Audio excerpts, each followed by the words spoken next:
उमेश पाल अपहरण में सजा का ऐलान। अतीक अशरफ है मुख्य आरोपी। कड़ी सुरक्षा में ले जाया जाएगा कोर्ट। एमपी एमएलए कोर्ट में सुनाया जाएगा क्या फैसला। अतीक बनेगा यहां पर क्या खौफजदा। देखिए कई सवाल इस वक्त उठ रहे हैं। कड़ी सुरक्षा में कोर्ट ले जाया जाएगा और क्या अतीक अब खौफजदा है।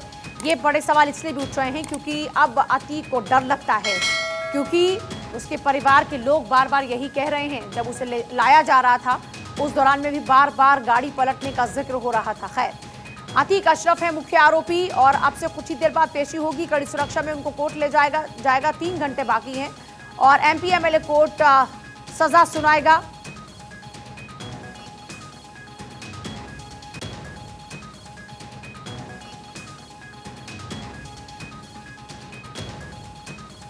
देखिए सुबह 11 बजे अतीक और अशरफ की पेशी है। आज उमेश पाल अपहरण केस का फैसला आएगा और एमपी एमएलए कोर्ट इस पूरे मामले को लेकर फैसला सुनाएगा।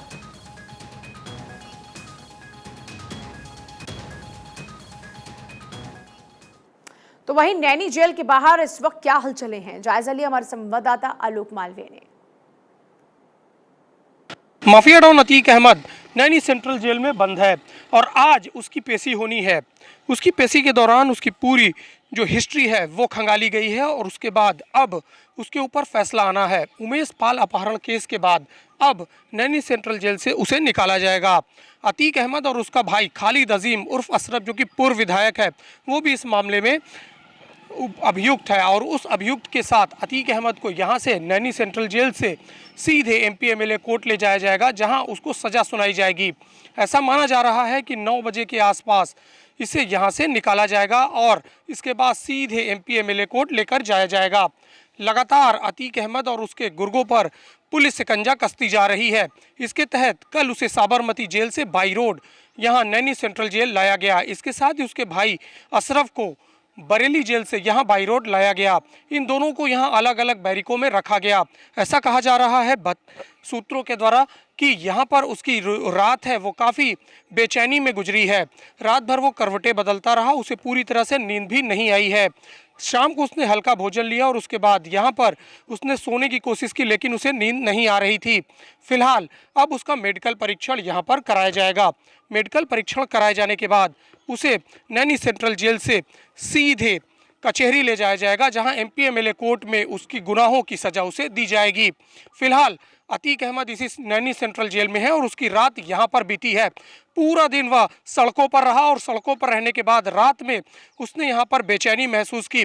फिलहाल डॉक्टरों की टीम ने उसे एसिडिटी की शिकायत भी बताई है। फिलहाल यहां से उसे ले जाकर एमपी एमएलए कोर्ट में पेश किया जाएगा जहां उसको सजा सुनाई जाएगी। आलोक मालवी, भारत 24, नैनी सेंट्रल जेल, प्रयागराज। और आज कोर्ट फैसला सुना सकता है। एमपी एमएलए कोर्ट आज करेगा अतीक का हिसाब। राजूपाल हत्याकांड के गवाह का किया था अपहरण। 28 फरवरी 2006 को उमेश पाल का अपहरण करवाया था। अतीक का भाई और बेटा भी नैनी जेल में बंद है। 10 साल से उम्र कैद, फांसी तक की सजा संभव।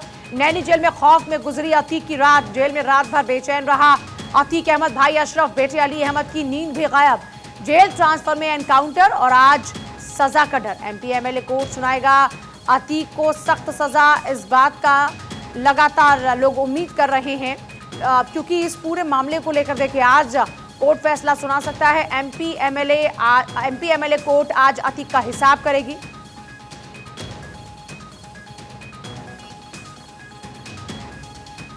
सचिन और साक्षी मेरे साथ जुड़ रहे हैं, मेरे दो सहयोगी। सचिन का पहले रुख करेंगे। सचिन, आज कोर्ट में पेशी होगी और आज अतीक के गुनाहों का हिसाब होगा। अभी आपके पास क्या कुछ जानकारी? बिल्कुल पूजा, देखिए आज अतीक अहमद की पेशी जो है वो होने वाली है और बड़ी बात यहाँ पर ये है कि आज 11 बजे का समय निर्धारित किया गया जब उसे कोर्ट में पेश किया जाएगा और सिर्फ अतीक ही नहीं उसके भाई अशरफ को भी आज कोर्ट में पेश किया जाएगा। इसके अलावा आपको जानकारी दें कि लगभग 1300 किलोमीटर का जो सफर है वो अतीक अहमद ने तय किया। उसके साथ लगातार हम भी चल रहे थे, पूरी कवरेज हमारी जारी थी और कल शाम को अतीक अहमद पहुंचा पहले नैनी जेल, और उसके बाद उसका भाई अशरफ भी नैनी जेल में शिफ्ट किया गया, बरेली जेल से उसे लाया गया है। और जो भी अभी तक गुनाह अतीक अहमद और अशरफ या फिर उसके परिवार ने किए, अब उसका एक एक करके हिसाब होगा, क्योंकि यहाँ पर उत्तर प्रदेश की सरकार में अगर हम बात करें तो मुख्यमंत्री योगी आदित्यनाथ ने भी इस बात का जिक्र कर दिया था पहले ही कि जो भी कुछ अपराध किए गए हैं उनका जो हिसाब है वो लिया जाएगा, और एक एक करके यहाँ पर सभी तमाम गुनाहों का हिसाब लिया जा रहा है। आज जब नैनी जेल से अतीक अहमद निकलेंगे बाहर, तो कहीं ना कहीं हम लगातार उनसे बात करने का प्रयास भी करेंगे, क्योंकि कल जिस तरीके से पूरा सफर रहा है उसमें कई बार अतीक अहमद जब भी कैमरे में कैद हुआ तो उसके हाव भाव जो है वो कई बार बदले हुए थे।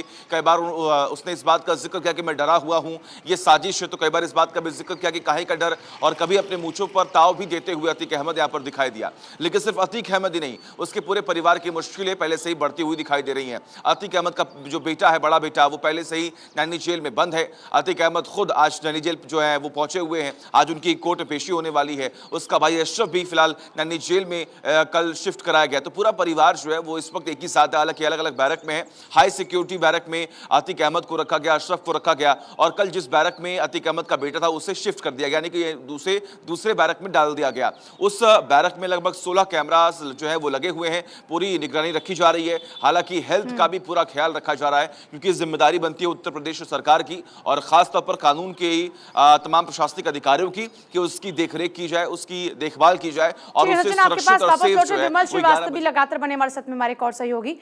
विमल, क्योंकि आज पेशी होनी है, जानकारी ये भी है कि हो सकता है कि वीडियो कॉन्फ्रेंसिंग के जरिए पेशी हो, क्या अपडेट है? वीडियो कॉन्फ्रेंसिंग के जरिए या फिर कोर्ट ले जाया जाएगा अतीक को, उसके भाई और बेटे को?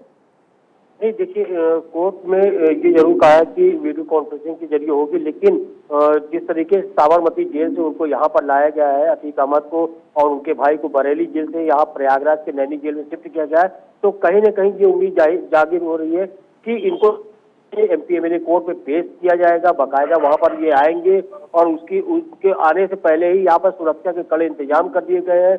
चारों तरफ से बैरिकेडिंग कर दी गई है, किसी भी बाहरी व्यक्ति को आने जाने पर प्रतिबंध लगा दिया गया है, सिर्फ मीडिया को ही यहाँ पर अलाउ किया गया है। और आज अतीक अहमद 10:30 या 11 के करीब पर यहाँ एमपी-एमएलए कोर्ट में पेश होंगे। अतीक के साथ उनका भाई जो अशरफ है वो रहेंगे, उसके साथ मल्ली रहेंगे और अबरार रहेंगे। जितने जो 11 लोग थे, जिसमें से एक की मौत हो चुकी है और 10 जो उनके जो आरोपी थे वो यहाँ पर आएंगे, उनको कोर्ट में पेश होना पड़ेगा। और आज ये बहुत बड़ा फैसला भी आ सकता है अतीक और अतीक के पूरे कुनबे के ऊपर कि कहीं उनको फांसी की सजा या कहीं उम्र कैद की सजा न दे दी जाए। तो कहीं न कहीं ये जरूर डर सता रहा है अतीक अहमद को कि उनका साम्राज्य आज खत्म न हो जाए। अब बिल्कुल ये कुछ ऐसे बड़े सवाल इस वक्त है कि आज कड़ी से कड़ी सजा अतीक एंड फैमिली को जरूर सुनाई जाएगी, गुनाहों का अब इंसाफ होगा। साक्षी, अब बड़ा सवाल ये है कि कल जैसा सचिन जिक्र कर दे कि कभी मूंछों में ताव दिया, परिवार ने कहा कि डर लग रहा है कहीं गाड़ी ना पलट जाए, परिवार को डर था, कभी अतीक को भी डर लग रहा था, लेकिन फिर उसके बाद यूपी पहुंचने के बाद कहता है कि काहे का डर? बिल्कुल पूजा, देखिए अतीक अहमद के पापों के गुनाह का जो घड़ा है वो फिलहाल भर चुका है और उसको सजा मिलने की, उसका हिसाब होने की, उसके गुनाहों की उल्टी गिनती फिलहाल चालू हो गई। आज 11 बजे सुबह कोर्ट में फैसला सुना दिया जाएगा। आपको मैं बता दूं कि मार्च में ही इस फैसले को सुरक्षित रख लिया गया था, आज फैसला सुना दिया जाएगा। मामला शुरू होता है साल 2005 से, जब राजू पाल बसपा विधायक की हत्या को अंजाम दिया जाता है अतीक अहमद द्वारा, मुख्य आरोपी उसको करार किया जाता है। उसके बाद उमेश पाल इकलौते गवाह बनते हैं जो कि गवाही देते हैं। उसके बाद उनका अपहरण कर लिया जाता है साल 2006 में, उनको टॉर्चर किया जाता है कई दिनों तक। उसके बाद उमेश पाल की हत्या की पूरी साजिश रचता है अतीक अहमद अपने परिवार वालों के साथ, अपने भाई के साथ, अपनी पत्नी के साथ और तमाम ऐसे लोगों के साथ, जिनमें से कुछ को गिरफ्तार कर लिया गया है। हालांकि उनके बेटे असद और शाइस्ता की तलाश लगातार जारी है और देश में ही नहीं विदेश में भी, थाईलैंड हुआ, नेपाल हुआ और अलग अलग जगहें हुई, वहां पर पुलिस अपना शिकंजा कस रही है और लगातार उसके रिश्तेदारों के खिलाफ ढूंढ की जो मुहिम है वो चलाई जा रही है। फिलहाल अतीक अहमद की आज कोर्ट में पेशी होनी है और अतीक अहमद फिलहाल थर-थर कांपता हुआ साफ तौर पर देखा जाता है। पूजा, जैसे कि आप अभी बात कर रही थी कि अतीक अहमद मूंछों को ताव देता दिखाई दे रहा था, लेकिन देखिए कहीं ना कहीं डर तो उसका है ही। बाहर से वो चाहे कुछ भी बोले, कल उसने बोला काहे का डर, लेकिन डरा तो वो हुआ है क्योंकि उसी के द्वारा ये बोला गया था कि मुझे साबरमती जेल से शिफ्ट ना किया जाए। उसको एनकाउंटर का डर सता रहा था, इसलिए उसने बोला कि मुझे साबरमती से प्रयागराज ना लाया जाए। तो डर तो उसको है और कल पूरी रात वो बेचैन रहा, कल पूरी रात उसने बेचैनी में काटी। सूत्रों के हवाले से ये खबर पता चली कि वो पूरी रात सो नहीं पाया, खाना खाने के बाद वो जागता रहा, क्योंकि कहीं ना कहीं उसके दिमाग में ये डर, ये खौफ, ये पुलिस का था और उसको कहीं ना कहीं इल्म था कि जो कुछ उसने किया है वो गलत है और उसके खिलाफ उसको आज सख्त से सख्त सजा हो सकती है। पूजा, मैं आपको बता दूं कि उसको उम्र कैद की भी सजा यहां पर हो सकती है और साथ साथ फांसी तक की सजा उसको सुनाई जा सकती है। तो उसके पापों का घड़ा तो बढ़ गया है और खासतौर पर उसको भी पता है कि मेरी उल्टी गिनती शुरू हो गई है। यहाँ पर उल्टी गिनती तो बहुत पहले ही शुरू हो चुकी है अतीक अहमद की। उसका पूरा परिवार सलाखों के पीछे है ऑलमोस्ट। एक बेटा फरार है, एक पत्नी फरार है, इतने ही लोग बचते हैं। बाकी जो बेटे हैं कुछ वो प्रयागराज में ही है अभी, जैसा कि बता भी रहे हैं, 2 सुधार केंद्र में हैं। तो ऐसे ही पूरी फैमिली सलाखों के पीछे है। लगातार शिकंजा कसा ही जा रहा है, प्रॉपर्टी सीज की जा रही है, बुलडोजर की कार्रवाई चल रही है। अतीक की कमर तो पहले से ही तोड़ी जा रही है, लेकिन आज कोर्ट में उसके गुनाहों का इंसाफ होगा। सचिन, अब बड़ा सवाल ये है कि एक तरफ अतीक एंड फैमिली पर आज फैसला आना है, जो इस पूरे मामले में आज आरोपी घोषित होने के बाद में अब जिनकी सजा का ऐलान होना है। पर इससे भी बड़ा सवाल यह है कि अभी लोगों के किस किस तरह के रिएक्शंस आ रहे हैं, क्योंकि आप खुद इस वक्त प्रयागराज में हैं, वहां पर लोग किस किस तरह के रिएक्शंस दे रहे हैं इस पूरे मामले को लेकर। अब बिल्कुल पूछा। देखिए, सबसे बड़ी बात तो यही है कि वो प्रयागराज जो उस वक्त इलाहाबाद के नाम से मशहूर था, जहां पर एक वक्त में 90 के दशक में अतीक अहमद की तूती बोलती थी। आप खुद सोचिए कि अगर अतीक अहमद अपने घर से बाहर निकल जाए तो काफिला यानी कि जो गाड़ियां हैं उसकी लंबी लाइन लग जाया करती थी। लोग खड़े होते थे कि आखिर किस तरीके से अतीक अहमद से मुलाकात हो सके, और अगर अतीक अहमद ने किसी की तरफ उंगली उठा दिया तो उसे बर्बाद करना ही एकमात्र लक्ष्य उनके पूरे गैंग का हुआ कर रहा था। लेकिन आज देखिए, वही अतीक अहमद है कि जेल में बंद है, और जिस वैन से वो लाए जा रहे थे वो वैन भी पूरी तरीके से कवर थी। वो ये देख भी नहीं पा रहे थे कि आखिर मेरे क्षेत्र की आखिर क्या हालत हो रखी है, या फिर किस तरीके से उनका क्षेत्र जो है वो डेवलप हो रहा है। यानी कि पूरी तरीके से अगर हम बात करें तो उनके हाव भाव जो है वो बदले हुए थे, और जो रौद्र रूप कहीं ना कहीं अतीक अहमद का देखा गया था बहुत पहले ही। क्योंकि देखिए, हर बार इस बात का जिक्र होता है कि कहीं ना कहीं गुनाहों का ये बादशाह है अतीक अहमद। जिस तरीके से इसने खौफ पैदा किया प्रयागराज में, पूर्वांचल में, जिस तरीके से तमाम घटनाओं को अंजाम दिया, लोग खौफ खा रहे थे, लोग अपने घरों से बाहर नहीं निकलते थे। लेकिन आज देखिए, वही अतीक अहमद है जिसके लिए योगी सरकार ने किस तरीके से प्लान बिछाया, एक्शन लिया गया, मुकदमा दर्ज किया गया, और उसके बाद सीधे साबरमती जेल, लगभग 1300 किलोमीटर दूर अपने क्षेत्र से साबरमती जेल उसे शिफ्ट कर दिया गया। और आज वही अतीक अहमद है जो अपने क्षेत्र में, जहां पर वो बाहुबल के दम पर कुछ भी करने को तैयार था, किसी को भी जान से मरवाने की क्षमता वो रखता था। एक तरफ सरकार तो एक तरफ अतीक अहमद की सरकार का भी वही बोलबाला था।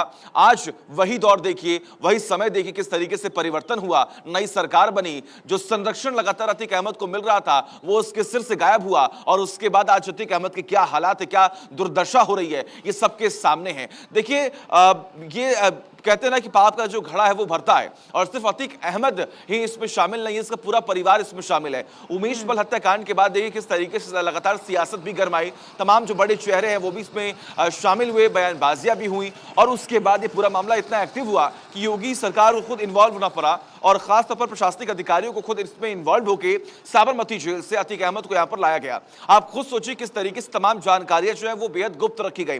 न किसी को यह बताया गया कि कितनी टीम पहुंच रही है, न किसी को यह इन्फॉर्म किया गया कि आखिर कौन सी टीम पहुंच रही है, ना अतीक अहमद को यह मालूम था कि आखिर कौन सी टीम उसे लेने के लिए उत्तर प्रदेश के लिए आ रही है। लेकिन जब भी टीम वहां पर पहुंची है तो अतीक अहमद जो है थर-थर कांपा है। हालांकि हाव भाव कहीं ना कहीं उसके बदले हुए दिखाई दिए। जब वो अपने क्षेत्र में आया तो उसके भी हाव भाव बदल गए। बीच में आपको याद भी होगा पूजा, खबर ये सामने आई थी कि कुछ किलोमीटर की दूरी में ये तय हो गया था कि अतीक अहमद के जो समर्थक है वो काफिले में शामिल हो सकते हैं। ये झांसी पहुंचने से पहले की जानकारी मैं आपको दे रहा हूं। जब झांसी टीम पहुंचने वाली थी तो हल्ला ये हुआ, अफवाह ये फैली कि अतीक अहमद के कुछ समर्थक जो हैं वो काफिले में शामिल होने वाले हैं। लेकिन उसी बीच में तुरंत ही फैसला लिया गया कि झांसी में पूरे काफिले को हॉल पर रखा जाए। फिर वहां पर गाड़ियों की मरम्मत की गई।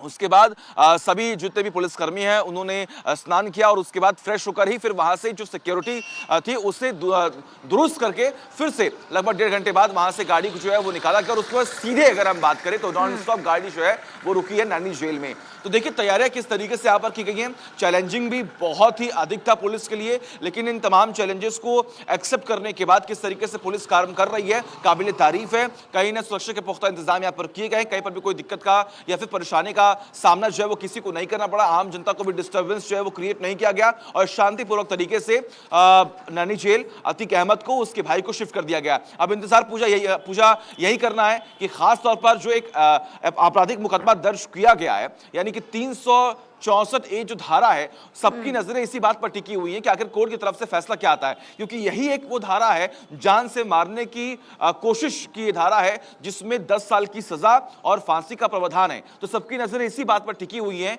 कि अगर ये फैसला सामने आता है तो क्या अतीक अहमद क्या प्रयागराज में रहेंगे या फिर उसके बाद वापस इन्हें साबरमती जेल शिफ्ट कर दिया जाएगा। पूजा, विमल, अब अगर कोर्ट में पेशी होती है, अगर कोर्ट ले जाया जाता है तो किस तरीके से रूट रेडी किया गया है और क्या इसकी जानकारी साझा की जा रही है?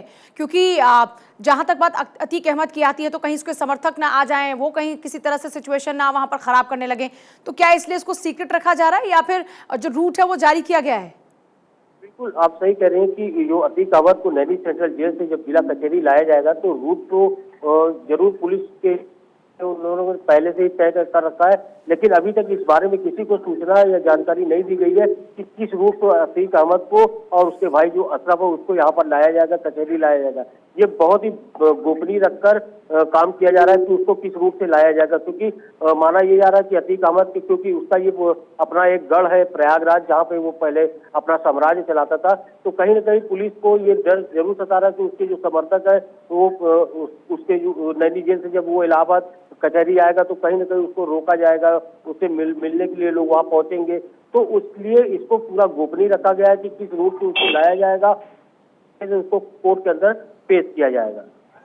देखिए, बिल्कुल एमपी एमएलए कोर्ट में आज पेशी होगी और अभी ये भी क्लियर नहीं किया जा रहा लॉ एंड ऑर्डर की सिचुएशन को देखते हुए कि उसे ले जाया जाएगा एमपी एमएलए कोर्ट तक या फिर वीडियो कॉन्फ्रेंसिंग के जरिए पेशी होगी। लेकिन इस बीच एक बात तो साफ है, वो ये कि आज फैसले की घड़ी है और जो पाप किए हैं आज उन पापों की सजा भोगनी पड़ेगी। लेकिन ये सजा क्या होगी साक्षी, ये आज कोर्ट तय करेगा।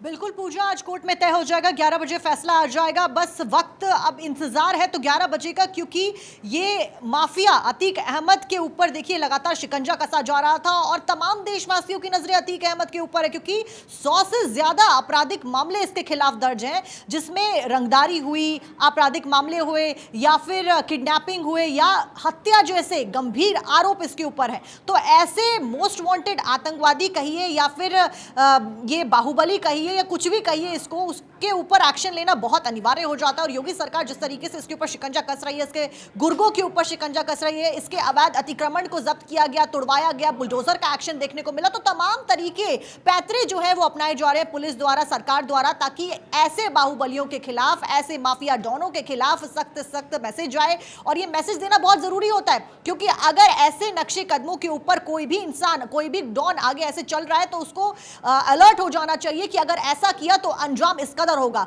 कि हमें फांसी की सजा भी हो सकती है, हमें उम्र कैद भी हो सकती है और ऐसे थर-थर कांपते हुए जेल से दूसरी जेल में शिफ्ट किए जाने पर ऐसा व्यवहार किया जा सकता है। तो ये संदेश देना, ये मैसेज देना बेहद अनिवार्य हो जाता है। तो अब बस नजरें हैं तो फैसले के ऊपर, जो कि 11 बजे आना है। ठीक है साक्षी, बहुत शुक्रिया आप सभी का पूरी जानकारी के लिए।